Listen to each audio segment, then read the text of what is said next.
Hi, welcome to this video about how do I use the CAL coding guidelines in Microsoft Dynamics NAV. My name is Mark Brummel. I'm an MVP for Microsoft Dynamics NAV and an evangelist for the NAV Design Patterns project. This video is made in collaboration with Plataan, a Microsoft Dynamics Learning Center from Belgium, and Microsoft. At the end of this video, you will have an idea on how to implement the CAL coding guidelines in Microsoft Dynamics NAV.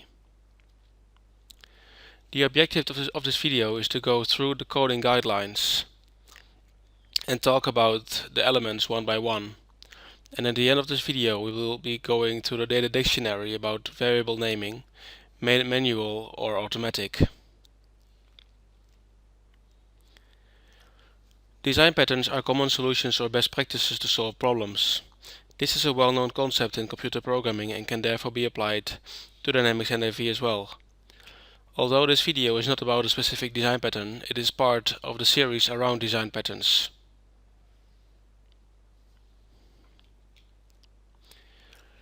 In this video we will be going through 5 steps. In step 1 we will be talking about code design. In step 2 we'll be talking about localizability. Step 3 is about reliability. Step 4 is about variable naming. And in step 5 we will briefly touch on Hungarian notation. Let's start with step 1, code design. The compiler in Microsoft Dynamics NAV doesn't check for any unused variables. As a developer, it is your own responsibility to clean them up. Leaving them can be confusing while doing future maintenance on the objects.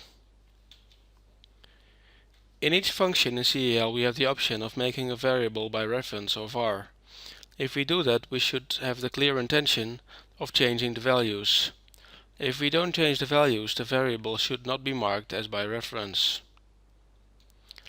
When we declare a text constant, we can define placeholders for variables. The compiler does not check if they match. We should make sure ourselves. When variables are not used, they should not be set. Make sure that when refactoring code to clean up the entire stack and not leave something that does not have any meaning. Avoid overflows by making sure the length of variables match each other when assigning values. When using a width scope in a table, always check if a field or variable is not used in both tables. This can lead to ambiguous results. Check your code for cyclomatic complexity. Each if case for while and repeat get a point, and the total number of points in your function should never exceed 25. A function should never have more than 100 lines of code. Avoid high-class coupling. Each variable of the type record, page, query, code units, report and XML port count as one. Each function should only contain a maximum of 30. Let's move on with step 2 of this video, localizability. Always use text constants. This will allow you to translate your application. Therefore, table caption and field caption should be used rather than table name and field name.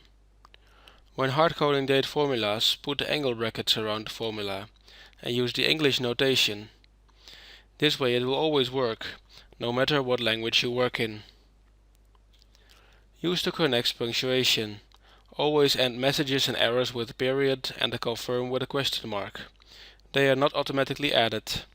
However, the field error has an automatic period. Remember that when using it. Actions should always have an image.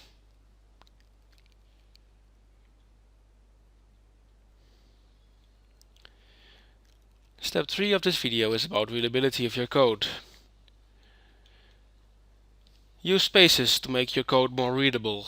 Use them around keywords, but not with an unary operator.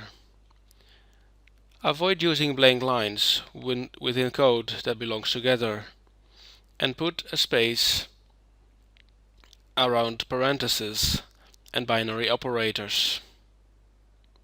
Start a comment one space after the code. Never put a space in between an array, an option assignment, or after the next or find commands. Begin and end commands are not to be used unless it's really required. The same goes for true and false. Any binary Boolean operator works fine without using the true or false keywords. Indentation should typically be done using two spaces. Start any new line of CAL code on a new line with proper indentation. Each structure has their own indentation rules. Please look at the CAL coding guidelines document for more details on each specific statement. Don't use parentheses if a function doesn't have parameters. This is CAL and not C++ or C#. Only use parentheses if it helps the compiler to understand your intention. Never start a new line of CAL code on the same line, even though it's technically possible. Let's discuss variable naming. In Microsoft Dynamics NAV 2015, variable names are automatically determined based on a set of rules. Let's see how that works. This is a code unit, and within the code unit we have defined a list of global variables of the types record, page, report, code unit, query and XML port. And we have not defined the subtypes yet. Let's look at some subtypes to see how the names are populated. We can see that the GL entry VAT entry link is converted to this variable name.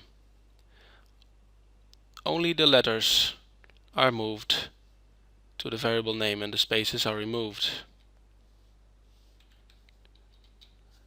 The same happens if we use the GL account where you use list as a page, the date compression GL budget entries, sales post yes and no, the VAT entries base amount sum, and the SEPA pane XML port. It is highly recommended to use the suggested object name by Microsoft Dynamics NAV. However, there is a list of approved abbreviations in the CAL coding guidelines. It is recommended to make your own list of approved abbreviations for your custom objects.